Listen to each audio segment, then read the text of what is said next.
Hi, everyone. Welcome back to Buff Naggle the podcast, where we explore entertaining and enlightening discussions of the adventure of life and all things good. From science and technology to history and philosophy to leadership and success. We hope to give you a better understanding of the world and skills for everyone to pursue their own adventure.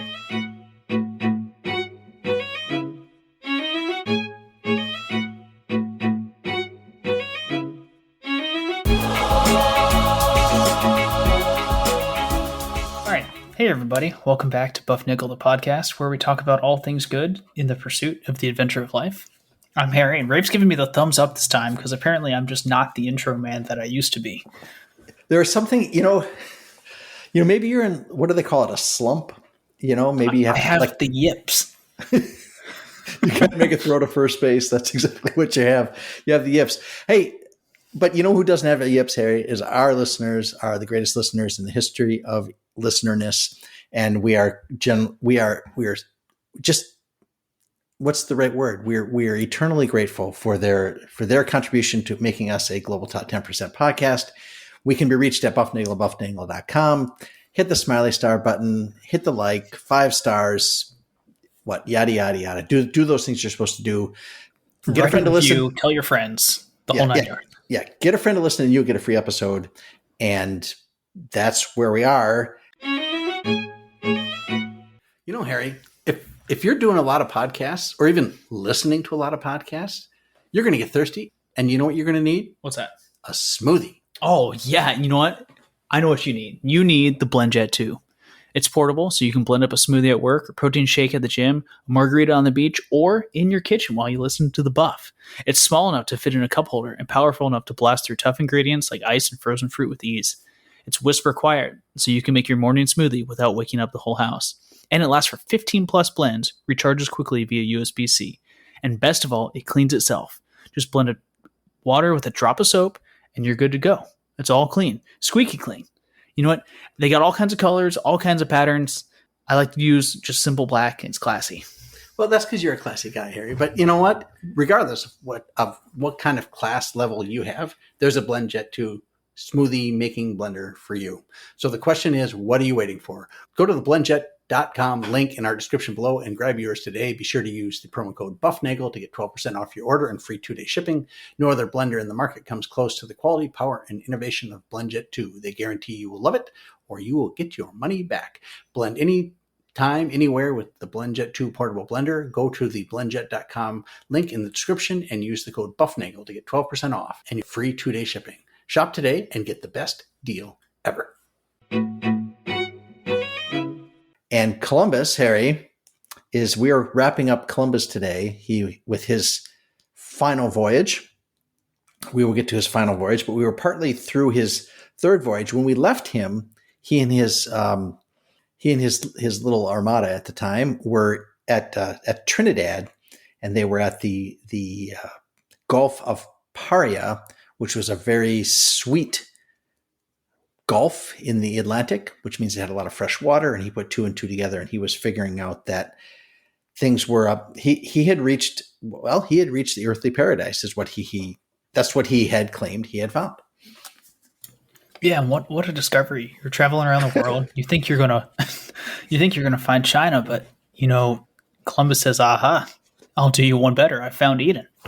I found Eden. I found the earthly paradise, and in the 1400s, this earthly paradise thing was, like I said, it was a real thing. This had been described by Pierre de Elie, who had written the earthly paradise, and he said this: the earthly paradise is a pleasant spot, said de Elie, located in certain regions of the east that are separated by land and sea from our inhabited world. It is so high up that it abuts on the sphere of the moon, and the waters that descend from this very high mountain form a vast lake. It is said that these falling waters are so noisy that they make the inhabitants of the region deaf. From this lake flow the 4 rivers of paradise: the Pison, it's in Genesis. That is the Ganges, the Gihon, which is no other than the Nile, and the Tigris and the Euphrates. So, and all of the people in antiquity. Okay, Saint Augustine and the Venerable Bede, Isidore of Seville, Thomas Aquinas, and all of these guys had similar descriptions. And in 1482, there's this guy named this English Benedictine guy named Ranulph Higden. He wrote a summary of what this should look like. He described the earthly paradise as with a new kind of geographic specificity. He said, "The learned conclude that the earthly paradise is located in the farther east and makes up a sizable part of the earth's mass, being no smaller than India or Egypt, for the place had been intended for the whole of the human race, if man had not sinned." So it's easy to look at Columbus and say, what a dingbat. What was he thinking, earthly paradise, reading the Bible literally? Everybody did that. Mm-hmm. Everybody did that. And they all thought this was a real thing. He finds this place where the weather is perfect. There's a giant continent, and it's at the end of the east. The trees produce lovely fruit, and there's a vast freshwater bay fed by 4 rivers, just like in Genesis. What else was he supposed to think? Like I said, the idea of there's a new continent here that just wasn't on the bingo card in the late 1400s. Well, yeah, I don't know what else you're supposed to really say. And I think the phrase that we're going to come back to throughout this episode is you cannot fault someone for in which the time he lives. Right? Like you have to look at the whole scope and situation of the time. Right? This is all the information that he has. Like you said, North and South America wasn't on the bingo card. This is what he's got. Now he puts these pieces together. Maybe a little bit haphazardly, but he still puts them there. And this is his conclusion. This is what he thinks. And it's really hard to say that what he found doesn't really fit those data. Now, things always seem to be pretty soft in some of these things. It does surprise me that there was as much misinformation or disinformation, whatever the appropriate word is these days. But it is stunning to me that anybody achieved anything given the level of stuff that everybody knew stuff, but all that stuff was wrong.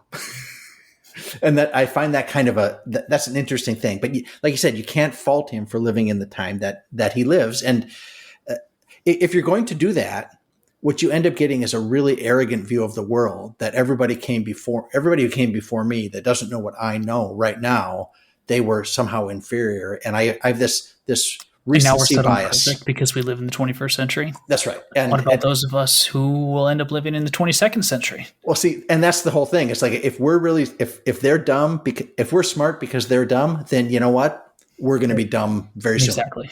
Yep. So anyway, Columbus, he's hanging out there at the Gulf of Paria, just outside of Trinidad, and he realizes, it's time for me to. I got to get to Hispaniola because that was the plan. So he doesn't have any ships to really explore these things. They're in big ocean going vessels. So Columbus heads north toward Hispaniola, where the wheels have come off the cart completely. The colony is complete disarray. Without leadership, things are quickly headed to disaster. Yeah, but even when leadership shows up, these guys are not. This is not going to go well for Columbus. All right, the colonists are sick and rebellious. The locals were angry and they were fighting back. Nobody seems to be able to find any relevant quantity of gold. So Columbus stays at the colony for 2 full years after that. All right, so he tries to get things under control, get it back in the little box, but finally Ferdinand and Isabella lose faith in him. So by 1499, Vasco da Gama has returned from India after sailing around Africa and the Indian Ocean. So the Portuguese have demonstrated not only could they do it, but they could do it now repeatedly. And this whole sailing west to get east thing seems even less tenable than it was before. Da Gama actually found spices. Columbus didn't. He found riches. Columbus didn't. And the Portuguese are like, yeah, go ahead, sail west. We're going around Africa, and we're going to rule the day. Who needs Eden when you have spices? Well, what Zach says. He says all the good British food is Indian food because they have the spices. And I think he might say a similar thing of Spanish food, although I think Spanish food has a few more spices. But nobody had very many spices back then. Sure. until they got all the good stuff from our friends over there in India. And Vasco da Gama had figured out how to do that, and the Portuguese were onto this. Our friend Toby Lester goes on. He says, increasingly unsure of Columbus, in the summer of 1500, the sovereigns asked one of their advisors, Francisco de Bobadilla, to sail to Hispaniola to investigate the situation. When Bobadilla did arrive in late August, he was greeted with the spectacle of 7 Spanish colonists hanging lifeless on the gallows, executed not long before on Columbus's orders. The sight didn't inspire confidence, and in the weeks that followed, Bobadilla witnessed firsthand the violence, insurrection, and mismanagement that were rife on Hispaniola. By October, he had seen enough, and although the sovereigns had named Columbus governor of the Indies for life, Bobadilla took over his quarters, had him arrested, and shipped him home in chains. So his third voyage ends with him, going back to Spain, not on his own accord, but as a prisoner, more or less. As a prisoner. And he was, everything's been taken from him now. He was granted governorship, and governorships were really important in these days because you could pass those things on to your heirs. So these were important things to have. So Columbus goes back to Spain and starts to prepare a defense of his, of himself and the things that he has done to try to get back the rights and privileges that had been granted him as governor. And he tries to he outlines the case from a legal perspective, like transcribing the appropriate writs of, governorship and all the different things that Ferdinand and Isabel had put together.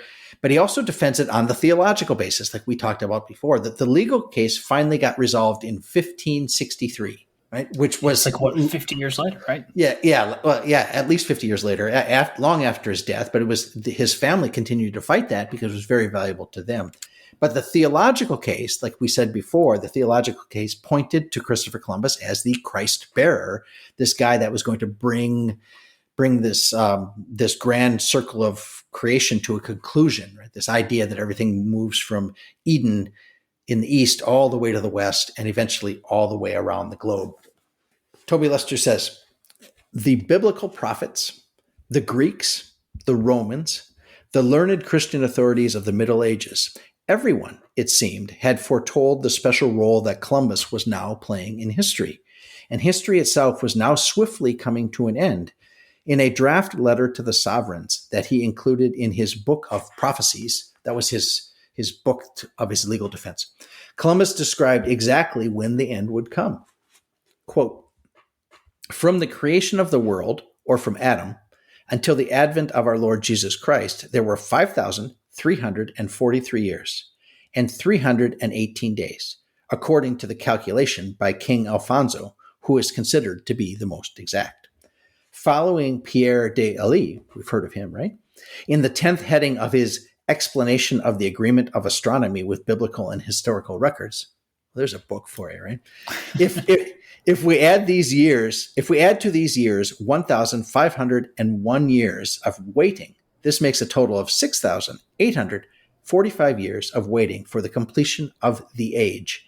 According to this calculation, only 150 years are lacking for the completion of the 7,000 years that would be the end of the world. So they all knew, they were all understanding this idea that the world was going to come to an end, and that would be that. And Christopher Columbus is saying, hey, look, King Ferdinand, I'm your guy here. You ought not put me in chains. You need to send me back to the Indies to fulfill the prophecies that I'm called.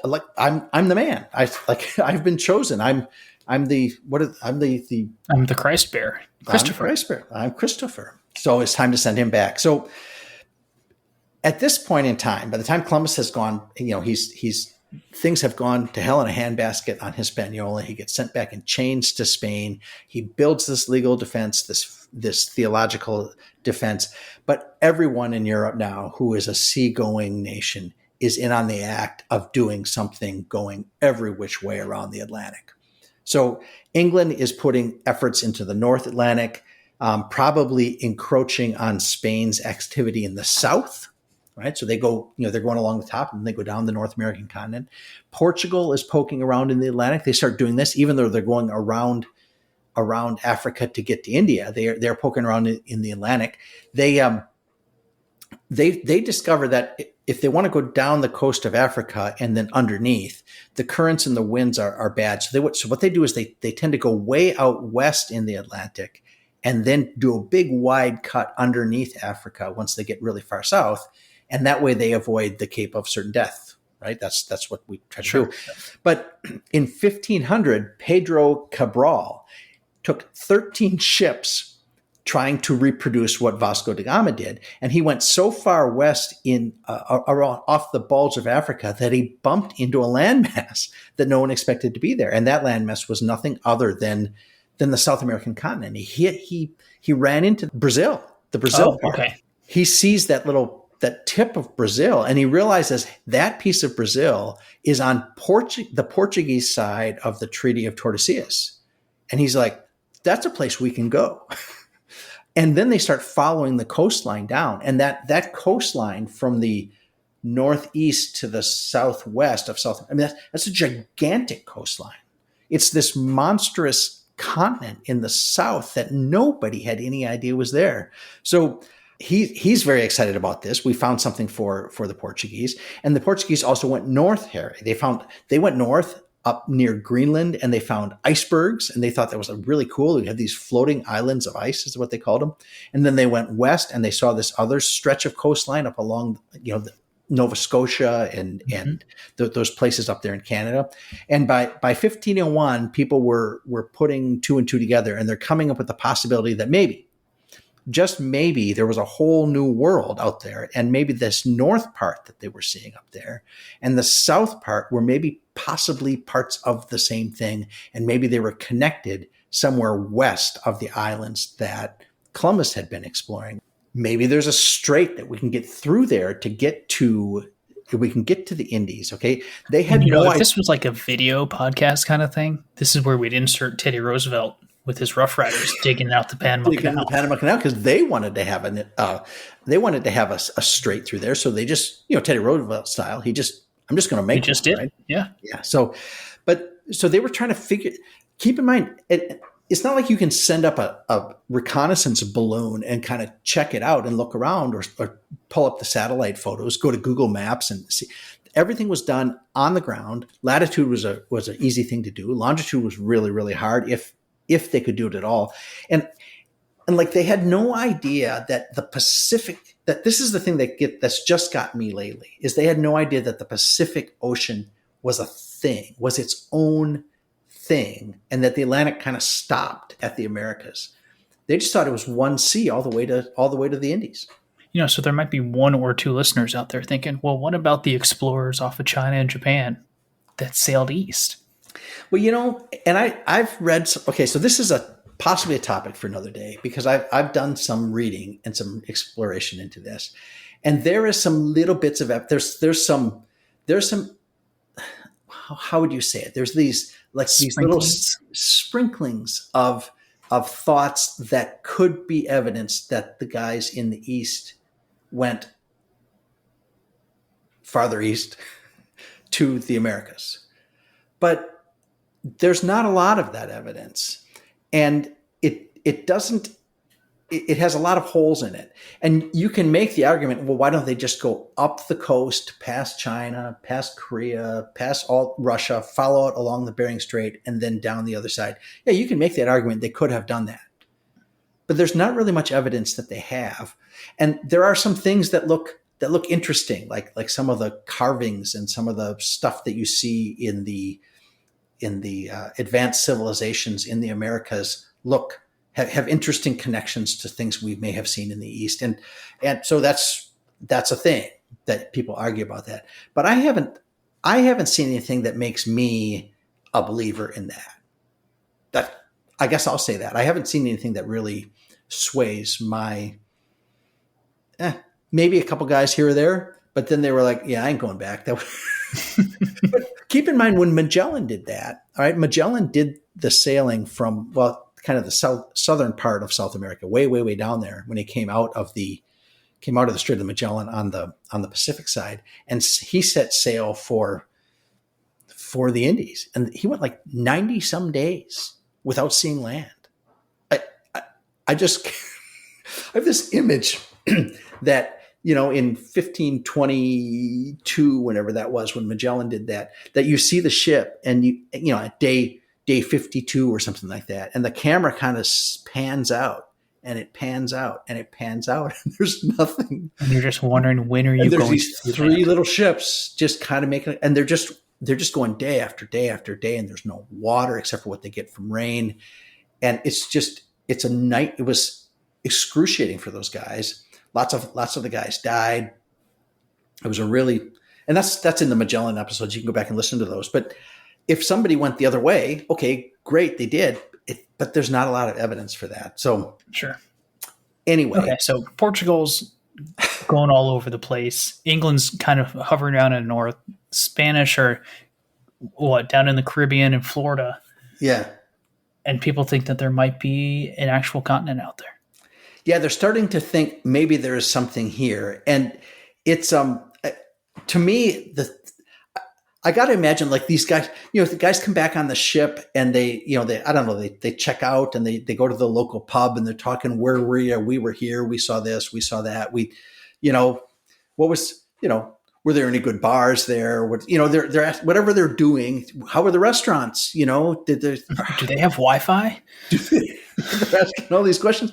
And then people hear different things in different places, and the collective consciousness now is starting to be filled with these ideas that maybe there is a thing out there. And Columbus thought that there must have been a strait there, and he was able to convince Ferdinand and Isabella to send him back again, a fourth voyage. It's a little bit, what should I say? The Columbus story it becomes less and less. It becomes highly underwhelming, I guess, with every subsequent voyage. Yeah. So Columbus set sail in May of 1502, bearing a letter that he was to present to the Portuguese if he managed to reach India and find them there. In terms of pure adventure, this voyage would turn out to be the most remarkable of all. Columbus survived a violent hurricane at sea. He discovered and explored a large stretch of the Central American coastline from modern-day Honduras down to Panama. He found gold and signs of advanced civilizations in the region, and he decided he had reached the Aurea Chernosi. Right, that is the golden Chernosi. In Latin, is Chernosi Aurea, which is the Golden Peninsula, the name used for the Malay Peninsula by the Greek and Roman geographers in classic antiquity. Okay, so that's the gold. That's the gold area, right? He decided he had reached there. He endured a long and demoralizing year marooned on Jamaica, and he survived a harrowing 56-day return to Spain in November of 1504, during which his mast broke into 4 pieces. So it was very productive. It was not very productive, and it's full of adventure, and it was worthless because he didn't find a strait. He didn't find a passage through. He went up and down the coastline of Central America and didn't find anything. But he never found his strait. And once back in Spain, he had to confront the fact that his star had faded for good. His health was poor. Queen Isabella had died. King Ferdinand cared little for him, and his legal case was going nowhere. Already he was remembered in Europe only dimly, if at all, as a Genoese sailor who, like Malicello before him, had discovered a few new Atlantic islands. Less than 2 years later, he was dead, and Europe was abuzz with the news that another Italian had made a dramatic discovery across the ocean. This Italian's name was Amerigo Vespucci. So Vespucci is going to comes into the picture in 1504 time frame and claims that he has found a thing, and that's a topic for another day. But Columbus's story ends, not with a bang, but with a whimper, to coin a phrase there. His star faded. When he came back from his first voyage, he was paraded through the streets, and over the course of the next, 10, 12 years, he was just he just waned and became nothing. And that would be interesting, except he is remembered in a number of things, right? There's a country in South America called Colombia. There is the District of Columbia in the United States. There is Columbus is a capital of Ohio, and there's a Columbus in every state in the union. States. Yeah, Yep. yeah. And there's probably Columbus streets in most major cities. There are statues of him everywhere, although some of them are being targeted for removal for various reasons. There's the Knights of Columbus. There is the spaceship Columbia, which went around the moon. Was it Columbia went around the moon when the Eagle landed? I think Columbia was the. Bob would know this, right? But Columbia was one of those ones. It's either that one or the one on Apollo 13. I don't remember. But Columbus was remembered there, and he is revered certainly by Italian Americans as as the man who brought fame to Italy. And what's unfortunate now, I think, is he's being maligned by living in the time that he lived and not living in some other time and living by some rules that some people now think he should have lived by. And I will not defend bad things he did because I know he did bad things, but I'm going to ask that he be viewed in totality and he not be faulted for living in the time in which he lived. The first man through the doorway always gets the greatest shares of the arrows sent toward the advancing pioneers. And Columbus was the guy at the front. And he was the first one to go there, and he made it. He made it there and came back, and he showed you could go. What was it? It was 20 some days, almost 30 days across, and he did that. They landed, they found something, and then they went back, and they showed that you could do that, and that opened up the gates for the guys who were hugging the coast to feel that it was worthwhile to do that. And then I think if Columbus wouldn't have done that, they probably would have done that with the Vasco da Gama guys who, or Pedro Cabral, who was trying to follow up with da Gama, and they hit what is Brazil there in South America. So, to all those guys who say Columbus sucks, I would say, what have you done? That's what I would say. What risk have you taken, and why have you taken them? Now, Columbus took what he didn't think he was taking that big a risk, but he was just bad at math. But he took the risk, all right? And the question is, what are people going to say about you in 500 years? And I'll put him up against you. I would say, to the people out there that judge Columbus or judge Washington or Jefferson or Genghis Khan or Napoleon, it's very, very easy to find faults in people, no matter who you are. And I think if you judge people solely on their faults, or if you hyper-focus on them, you're never going to see the good that they have done. Yeah, and that the world becomes pretty ugly, if you're only focusing on the negatives. And I think it's important to know the Columbus story. I think you need to hold him up as somebody who was an explorer who found some interesting things. I think you need to point out what he did well. I think you need to point out what he did poorly. And that's the only way we're all going to get better. So you are called to do great things, so go do them, all right? God put you here in your time for a reason. Go find your purpose and manifest it. And maybe 500 years from now, someone will talk about you instead of just a grave marker in a cemetery with your name on it. So that's right. You're placed here to do great things. So we want to remind each of you to seek the good, be the good, and spread the good, and enjoy the adventure of life.